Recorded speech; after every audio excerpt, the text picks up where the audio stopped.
All right, so this is the point that I'm to right now. I got most of my main surface done. This board is cut to length already with the proper gap, right? And then I measured this side because now that tells me my length here because I know that this is square. So I hook dimensional. So I know this is square. I'm gonna cut that across.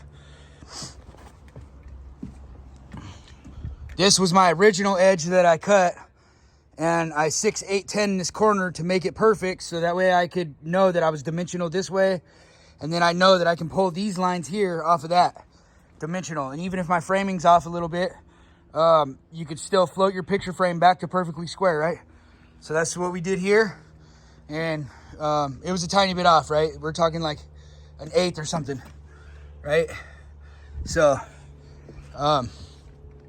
that's back to square.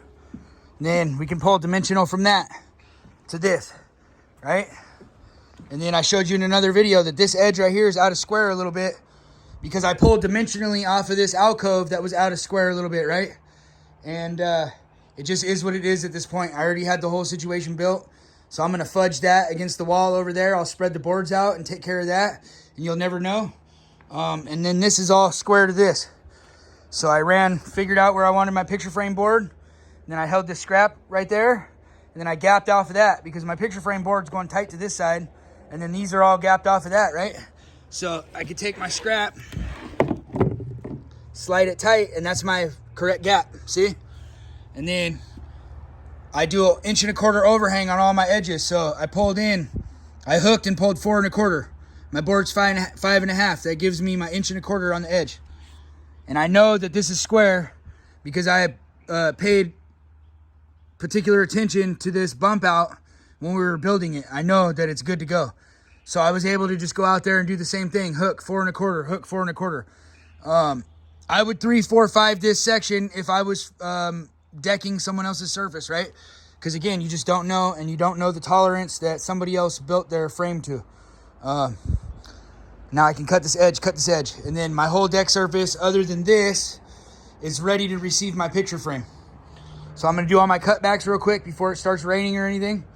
And then I'm gonna come over here and I'm gonna cut this last board that's gonna be trapped. I'm gonna cut that perfectly to length over here.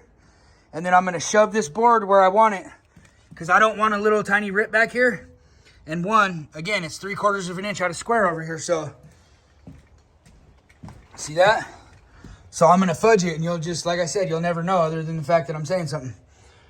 So I'll cut it to length. I'll put that board where I want it, and then I'm gonna unscrew, and we only tack screwed most of these boards, right? So they're skip screwed like every other joist or something, right? I'm just gonna unscrew the surface real quick, about 10 boards back, and I'm gonna cheat them all just a hair this way to gain 10/16 or so, right? And then I'll shove that just a hair more as I go. And then by the time in 10 boards, it's gonna catch up to that 3/4 over there that is wider. And it'll give me a real clean transition. Then I'll snap this last line through and I'll cut that. And then I got a couple boards that are trapped over here. Like this board right here is trapped. I'm not gonna be able to get a buzzsaw under there. So I'll just unscrew this board real quick, unscrew this board, slide it out after I got it snapped, and I can just cut it, drop it back in. And I'll do the same thing on this side, right? It's not that big of a deal. For me, I like to have the surface down as fast as humanly possible. So that way me and Aaron could be back to doing totally different things, right? We help each other tack screw it down. And then when everything's said and done and we don't have anything else to do, then we come back and we screw the whole deck off, right? And then we're good to go. And that way if we're short boards, because when we do our decks, we always order tight.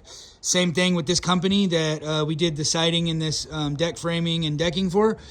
They order tight on their decking materials because a lot of times you can't return it. So it's easier and more cost efficient to be short, 5 boards, and we just put an order in and we come back and do that when we do the rail anyways, right? So that's our thought process, and that's how we stay efficient and cost effective. Thanks for watching.